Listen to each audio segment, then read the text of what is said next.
আবারও একবার মুখ বদল হতে চলেছে ভীষণই জনপ্রিয় ধারাবাহিকের, আর তাতেই ক্ষেপে গেল দর্শকেরা। আর ক্ষেপে যাবে নাই বা কেন? চলতি মরশুমে নিমফুল থেকে শুরু করে রোশনাই, এমনকি কোন গোপনে মন ভেসে যেতেও একের পর এক জনপ্রিয় ধারাবাহিকের কলাকুশলীদের বদলে ফেলা হচ্ছে। কখনো পার্শ্ব চরিত্রের অভিনেত্রী থেকে, আবার কখনো খলনায়িকা। সদ্য আবার বদলে ফেলা হলো ধারাবাহিক রোশনাইয়ের রাজেশ এবং রোশনাই চরিত্রটিকেও। আর রোশনাইয়ের বদলে আনা হলো তিয়াশা লেপচাকে। আর এই নিয়েই টলিপাড়ায় ভীষণই উত্তেজনা হয়ে রয়েছে চলতি সপ্তাহে। তবে বিভিন্ন সোশ্যাল মাধ্যমে দাবি করা হচ্ছে প্রথম রোশনাইকেই আবারও ফিরিয়ে আনা হোক গল্পে। তবে এ বিষয়ে গল্পের লেখিকা লীনা বেনামকে অনেকেই নানাভাবে সোশ্যাল মাধ্যমে জানানোর চেষ্টা করেছে।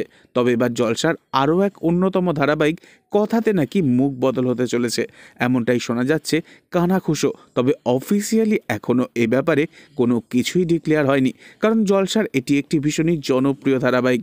একাধিকবার টিআরপিতে এগিয়েছিল কথা, তাই এটা গুজব ছাড়া আর কিছুই নয়। কথা চরিত্রে আপনাদের সকলের প্রিয় সুস্মিতা দেখেই দেখতে পাবেন দর্শকেরা।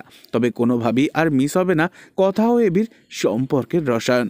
তাই এই রকমই টলিউডের হাঁড়ির খবর সবার আগে জানতে অবশ্যই চ্যানেলটি সাবস্ক্রাইব করে রাখবেন।